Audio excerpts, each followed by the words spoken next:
넥타이 맨 이 외적인 건 비본질입니다. 이거 다 벗어 제쳐도 저는 접니다. 머리를 빡빡 깎고 안경 벗어 제치고 아무런 치장 없어도 저는 접니다. 근데 이거는 걸쳐 놓으면 좀 더 그럴듯해 보입니다. 이걸 가리켜서 비본질이고, 본질은 제 심장이요, 제 머리입니다. 예수 믿는 사람 중에서도 가난하건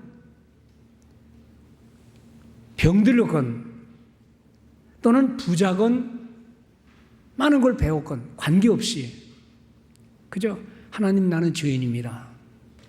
하나님이 나와 함께 하셔야 합니다.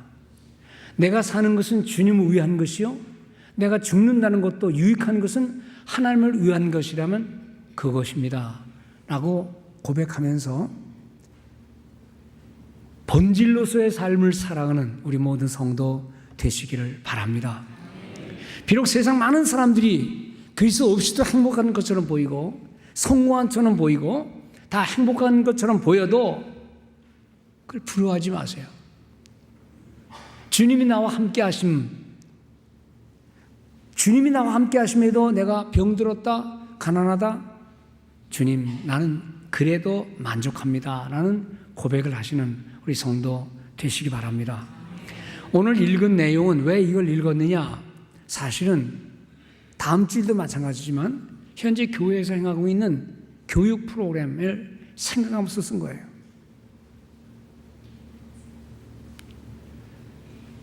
두 주간 넘는 동안 밖에 있지만 목사의 생각은 항상 목장이죠. 내가 사랑하는, 그리고 나를 위해 기도하는, 그리고 뭔가 목표를 향해 나가야 할 성도들이 모인 교회. 그래서 제가 가는 곳마다 설교하기 전에 이렇게 말했습니다. 여러분, 설교의 은혜는 담임 목사님에게서 받으세요. 저는 그냥 지나가는 나그네입니다. 아멘입니까? 뭔지 무슨 말인지 모르겠어요. 괜히 지나가는 목사가 은혜 받았다고 연락하고 만나고 필요 없어요. 담임 목사님한테 은혜 받으세요. 그리고 나는 지나가는 나그네니까 그 중간 역할을 하러 왔습니다 라고 하면서 4교회, 5교회 부흥집회, 그리고 말씀 전하고 세미나도 하고 목사들 모임 갖고. 근데 문제는 뭐냐 그러면 한국 사회가 옛날만 못하다는 거예요. 잘 먹고 잘 살고 다 좋은데 사람들의 온통 관심은 먹는 거, 마시는 거, 좋은 데 사는 거, 행복한 거. 물론 제가 한국을 다 말하는 건 아닙니다. 그저 제가 그냥 제 느낌이에요. 옛날에는 시내를 가거나 조그만 소도시 가거나 시골 가면은요, 다 시골 구석구석에 여름 성경학교, 광고판, 예수, 그런 게 다 크게 붙였어요. 제가 70년대 활동할 때 그랬어요. 웬만한 중소도시에는 플랜카드라는 것은, 아주 멋있는 것은 교회 광고였어요. 여름학교, 북치고 장구치며 소통. 근데 이제는 하나도 없어요. 그게 완전히 세상적인 판을 치고 다녀요. 그래서 제가 아이고 하나님, 이게 어떻게 된 겁니까? 예? 많이 달라졌더라고요.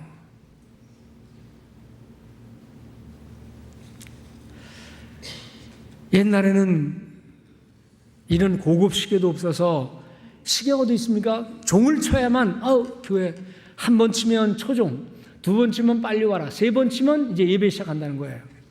근데 지금은 고급 시계들을 다 갖고 있어요. 그런데도 교회를 안 가요.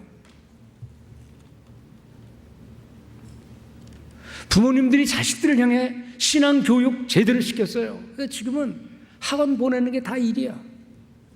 예수 잘 믿는지 안 믿는지 관심도 없어요. 공부 잘하면 효자고 못하면 불효자예요.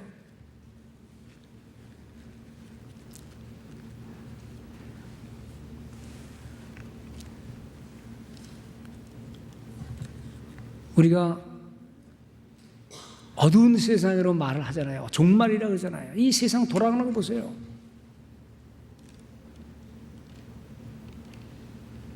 교회 다니는 우리 성도들이 영적인 자각을 하지 않으면 우리가 할 일이 뭔지, 우리의 신분이 뭔지, 우리의 본질이 뭔지를 알지 못한 채 그냥 세상으로 나간다면 이 인류가 무슨 희망이 있어요? 먹고 마셔봤자 기껏해야 죽는 것밖에 더 있습니까? 우리가 살아있는 동안에 우리의 자녀들을, 다음 세대를, 하나님의 나라를 세우는 일에 관심을 가져야 되는데, 가난하다는 이유로, 부자라는 이유로, 짭이 없다는 이유로, 너무 짭이 많아서 바쁘다는 이유로, 이런저런 이유로 하나님을 가까이 하지 않아요.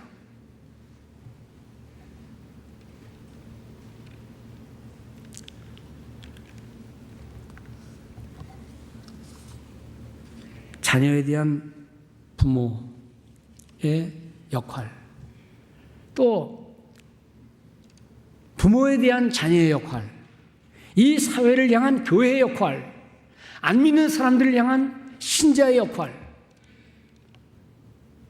우리 예수 믿으면서 과연 그리스도의 은혜, 사랑, 그 복음에 대해서 우리는 어떤 반응을 하며 사는가? 점잖게 사회를 살기에는 이 사회가 너무 악해지고 또 뜨뜻미지근한 사람들로 가득 차 있는, 때로는 그것이 가정일 수 있고 때로 그것은 교회일 수 있고, 하나님의 은혜와 사랑 가운데 살아야 할 우리가 정말 그 은혜를 기대어 살아가는가? 여기 모인 성도님들이야 그래도 주님의 은혜를 사모하는 성도들이지만은 이 자리를 박차고 또는 이 자리에서 사회를 향해 그냥 살아가는 우리의 다음 세대 수많은 사람들에 대해서는 우리가 어떤 사명의식을 가지고 아주 멀리는 못 가도 우리 가정에서 되어지는 일들을 통해서 우리 자녀들을 하나님 앞으로 인도할 수 있는 좋은 아름다운 신앙의 생활이 여러분들의 삶에서 이루어지기를 주님의 이름으로 축원드립니다. 처음 예수 믿고 어렵고 힘들었을 때는 하나님의 존재는 절대적이었어요. 기도하고 나면 마음이 흡족했고, 찬송 부르면 모든 문제가 해결되는 것 같고, 하나님 말씀을 들으면 그게 전부였어요. 은혜하면 전부였어요. 그런데 이제 신앙생활 오래 하다 보니까 하나님의 존재는 내가 가진 사회적 신분과 가진 재물과 내가 뿌려놓은 모든 것들에 비해서 별로 영향이 없는 것 같아서 하나님 없이도 살 수 있는 것 같고, 드디어는 하나님이라는 존재가 내가 사회생활 속에서 성공하기 위해서는 신도 필요 없다는 생각까지도 다다르게 되면 그때는 교회고 기도고 의지고 없어요. 오늘 인류는 이 막바지에 다다른 거예요. 성도들이 내 자신의 문제로 고민도 할 때 있겠지만 우리는 때로 머리를 들어서 눈을 들어서 이 사회 흐름을 보면서 오늘 나는 이 거대한 흐름 속에 어떻게 살고 있나, 흐름에 같이 부합해 살고 있나, 흐름을 거스리면서 살고 있나, 말씀 중심의 삶을 살 수 있나 하는 자신을 돌아보는 우리 복 있는 성도 되시기를 바랍니다. 오랜만에 와서 괜히 큰 소리 치는 거 용서하시고, 돌아다 보면서 제가 너무 마음에 깨닫는 것도 많고 또 생각한 것도 많아서 그래요. 자식을 컨트롤할 수 있는 부모 없습니다. 다 큰 자식은 더욱 힘듭니다. 조금 깬 아이를 내 손아귀에 집어넣으려고 그러면요, 마치 모래를 내 손에 집어넣고 꽉 끼우면 다 빠져나가듯이, 우리 하나님이 인생을 사랑하는 것도 그래요. 강제할 수 없는, 그냥 지켜보시면서 우리가 돌아올 때를 기다리고 회개할 때를 기다리고 하나님의 사랑이 뭔지를 깨달을 때를 가만히 기다리시는 하나님의 모습, 십자가에서 죽으시는 그 아들의 모습을 지켜보는 아버지의 심정처럼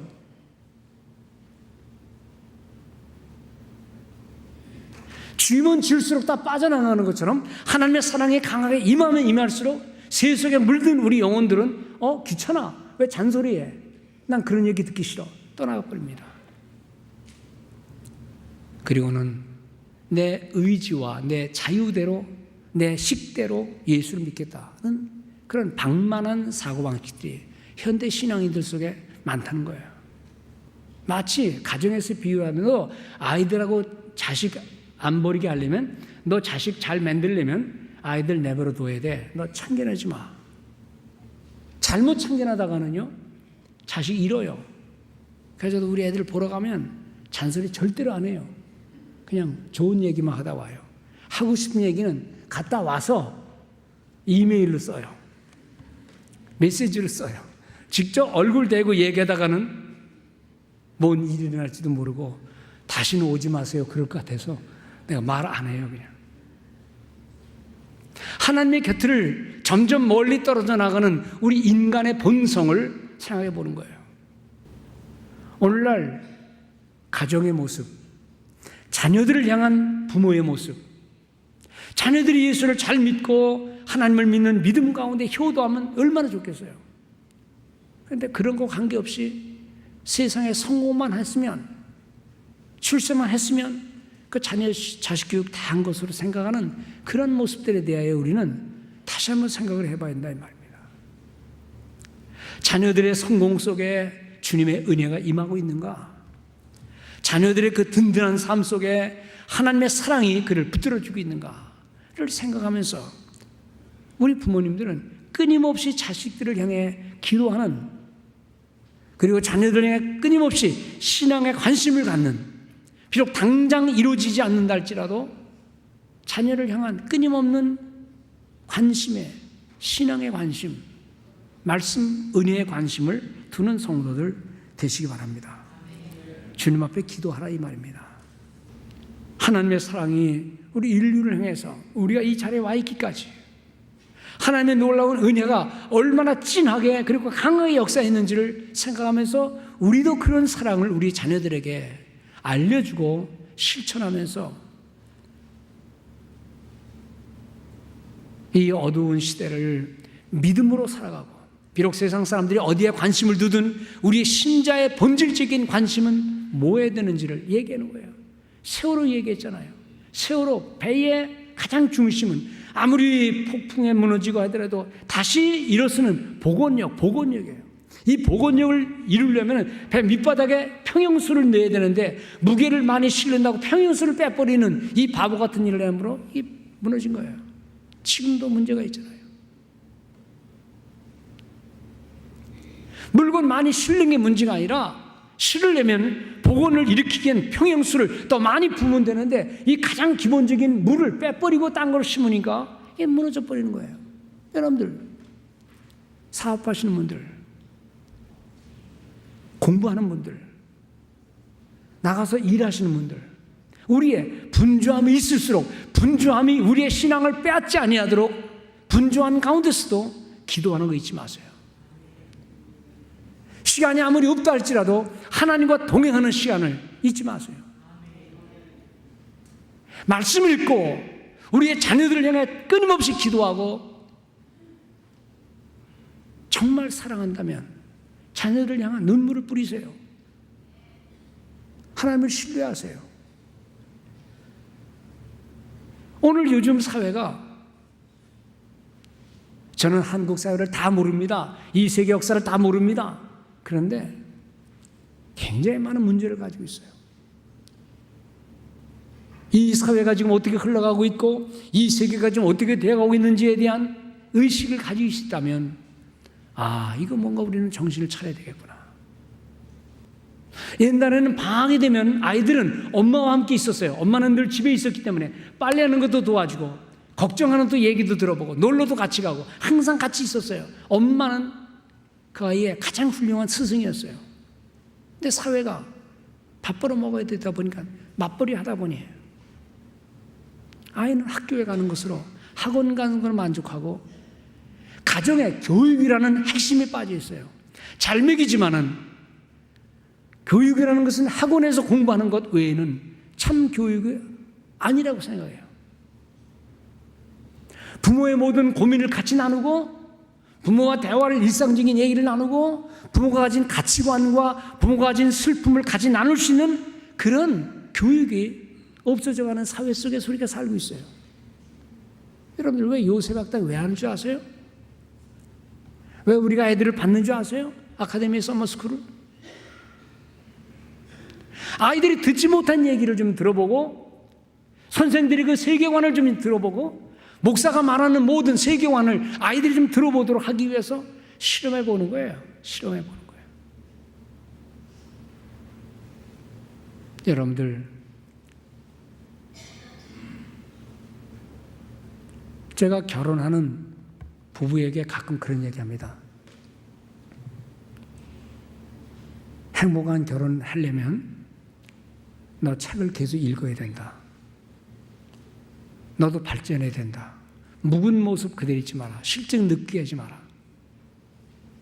여러분들, 부모님들이 자식을 향해서 먹는 것과 옷 입는 것의 전부라고 생각하지 마세요. 그러면 아이들이 가진 고민과 가치관에 대해서는 부모가 얘기 안 합니다.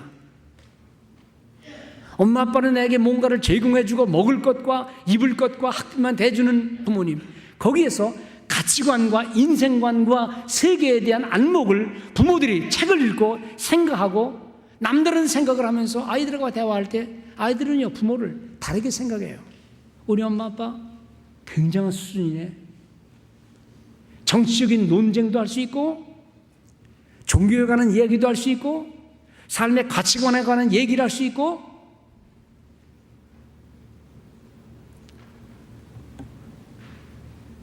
특히 하나님의 사랑,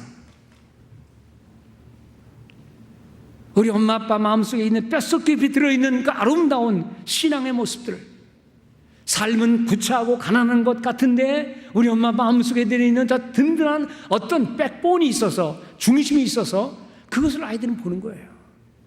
다 듣습니다. 다 봅니다. 왜 기뻐하는지. 아니, 이렇게 돈도 없는데 기뻐하고, 이렇게 어려움을 당했는데도 하나님이, 우리 부모님이 마음 흔들리지 않고 하나님을 향해 나가는 그 모습을 바라보면서 아이들은 부모에 대한 존경심을 갖습니다. 내 아들이 크면 왜 부모를 떠나느냐? 같이 있기를 원하지 않느냐? 먹고 사는 것은 해결됐기 때문에 내 사랑과 내 인생관과 가치관을 추구하기 위해서는 부모는 필요 없는 거예요. 어려울 때 도와주면 되는 거지. 엄마하고 의논할 필요가 없는 거예요. 그렇게 되면 부모 자식은 이제 그런 깊은 관계보다는 그냥 형식적인 모습에서 떠나버리는 겁니다. 오늘 이 사회와 이 세계의 흐름을 가만히 보면은요, 정말 종말이라 하는 생각을 저절로 할 때가 있습니다. 우리는 우리의 자녀들에게 뭔가를 줘야 합니다.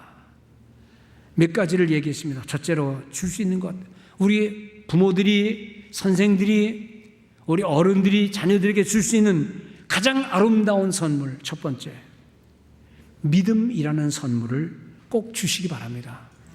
하나님의 사랑이 어떠한 사랑이었는지, 아니 내가 너를 사랑하는 것이 어떤 사랑이었는지, 너를 위해 얼마나 많이 기도했는지, 내가 너를 얼마나 사랑했는지, 하나님의 은혜, 그거를 꼭 잊지 말고 언급을 하시기 바랍니다. 하나님의 사랑, 믿음이라는 선물.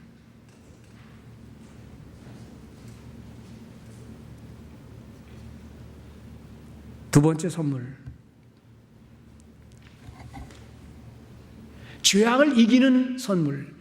악한 것이 우리를 꿰일지라도 여기 본문에 있는 대로 깨끗게 하는 마음, 정결케 하는 마음, 하나님의 은혜 가운데 우리의 모든 악한 더러운 것들을 다 씻는 그런 하나님의 은혜, 이 선물을 자녀들에게 주시기 바랍니다. 어떻게 줄 수 있어요?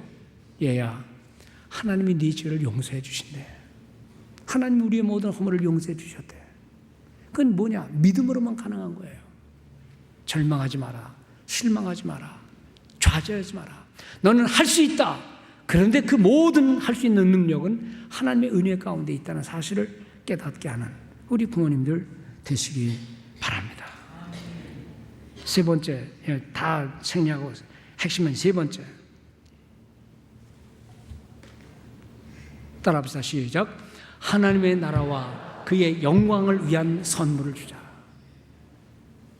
아이들의 마음속에 사사로운 욕심으로 가득 찼을 때에 그 속에 네 마음속에 있어야 할 하나님의 나라가 무엇인지를 선물로 주세요. 대화할 때 엄마 나는 이런 사람이 될 거예요. 그러면 잘했다 그렇게만 말하지 말고 그래 그렇게만 된다면 그것은 하나님께 영광이 되겠네. 뭘 한다 그럴 때 그래 알아서 해봐라 그러지 말고 얘야 그런데 그것이 하나님께 영광이 되겠냐? 질문하세요. 네가 추구하는 모든 것들이 하나님의 나라를 위해서 하나님의 영광을 위해서 꼭 해야 된다. 그러면은요 절망하지 않습니다. 함부로 넘어지지도 않습니다. 하나님의 영광이라는 가장 고상한 목표를 부모가 자식에게 줄 수 있다면 야 나는 말이야 너만큼 배우지를 못해서 너만큼 돈도 없어서 그래서 나는 그냥 너희들 키우는 게 내 낙이었는데 내가 못다한 꿈이 하나 있다. 뭔데요? 나는 말이야 내가 배웠고 내가 많은 걸 가졌으면 내가 하나님을 위해서 크게 일할 수 있었는데 난 그걸 못해서 너를 키우는 것이 내 목표였어. 그러면 네가 컸으니 이제는 내 대신 하나님의 영광을 좀 드러내거라. 그렇게 하면서 자녀들을 격려하세요. 인생의 가장 중요한 목적은 무엇인가 하니 하나님께 영광을 돌리는 것입니다. 지금은 못해도 부모님의 기도 가운데 부모님의 격려 가운데 우리 자녀들이 하나님의 나라를 위해서 그래 참 잘 생각했다. 정말 우리 하나님이 기뻐하시겠구나 라고 용기를 불어서 하나님의 나라를 위해서 일할 수 있도록 격려해 주시는 성도 되시기 바랍니다. 마지막 네 번째, 진정한 하나님의 사랑은요 혈연의 관계를 뛰어넘는 그것이에요. 부모가 자식을 사랑하는 건 당연합니다. 그러나 하나님의 사랑은 내 몸에서 나온 자식 아닐지라도 사랑하는 거예요. 눈에 보이는 그런 사람들이 아닌 눈에 보이지 않는 저 멀리 있는 선교 지역에 있는 어린아이들에게도 관심을 갖고 하나님의 일을 하는 거예요. 하나님의 사랑. 마태복음 12장인가요? 예수님께서 제자들과 대화할 때 누가 찾아와서 주님 당신의 어머니가 왔습니다. 당신의 동생들이 찾아왔습니다 라고 할 때 주님께서 뭐라 하셨죠? 손을 펴서 제자들을 가리켜 누가 내 모친이며 누가 내 형제요 누가 내 자매냐 누구든지 하늘 아버지의 뜻대로 행하는 자가 내 모친이요 내 형제요 자매이니라. 인간의 관계를 끊자고는 말 아니에요. 우리의 시야가 우리의 생각이 나의 좁은 혈연의 관계를 뛰어넘어야 하는 그 사랑을 우리에게 말씀해 준 거예요. 그 사랑 때문에 우리는 유대인 혈통도 아니고 히브리 혈통도 아니지만은 하나님의 사람들로 시험을 입은 겁니다. 잠언에 있는 대로 우리 자녀들이 그렇게 할 수 없다면 우리라도 먼저 항상 하나님 말씀에 귀를 기울이고 문설주 곁에서 말씀을 기다리고 하나님의 은총을 늘 입어서 우리가 받은 모든 은혜를 우리 자녀들에게 전수할 수 있는 아름다운 일들이 있어야 할 줄로 믿습니다. 저도 70년대, 80년대 미국에 있을 때 미국에서 태어난 아이들 제대로 모르는 영어 가지고 설교 다 하고 영어로 다 얘기했어요. 그리고 한국을 배우게 하고 신앙의 전통을 얘기하는데 얘들이요 자라서 한국말 모릅니다. 한국 문화 모릅니다. 역사 모릅니다. 부모의 역사 관심 두지 않습니다. 늘 이렇게 논쟁거리였어요. 그리고 하는 말이 목사님 여기 미국인데 왜 한국말을 하라고 그러세요? 여기 미국인데 미국식으로 해야지요. 그래서 제가 이걸 논쟁을 많이 했는데 그렇게 해서 영어권에서 자란 목사들도 꽤 많습니다. 근데 영어권에서 자란 목사들 그들이 지금 어디 있느냐? 이세 목회로 성공했느냐? 거의가 아니에요. 이유가 뭐냐? 왜 그렇게 이세 목회하다가 그만두느냐? 미국 문화물을 먹은 아이들이 걔들과 함께 목회를 하다 보니까 너무 힘들고 지치고 여러분들 우리는 다음 세대의 신앙을 염려하지 않을 수 없어요. 자기만 아는 편리한 것을 주장하는 그런 시대가 점점 흘러가고 있어요. 어떻게 이걸 극복할 것인가? 그것은요, 목사가 큰 소리 치는 게 아니에요. 부모님들이 가정에서 여러분들이 먼저 헌신하고, 어린 아이일수록 그 아버지 앞에서 더 헌신하고, 더 섬기고, 그리고 본을 보이세요. 이것은 하나님의 것이다. 하나님께 드려야 된다. 교회를 섬겨야 된다. 성도들을 섬겨야 된다. 라고 하는 부모의 가장 훌륭한 교사상을 통해서 교육이 이루어져야만 될 줄로 믿습니다. 하나님께서 우리 성도님들을 사랑해 주셔서 그의 나라를 위해서 여러분들이 먼저 헌신하면서 하나님의 뜻을 이루는 복 있는 우리 효신교회, 그리고 모범된 성도들 되어서 하나님께 영광이 되는 귀한 열매 있기를 주님의 이름으로 축원을 드립니다.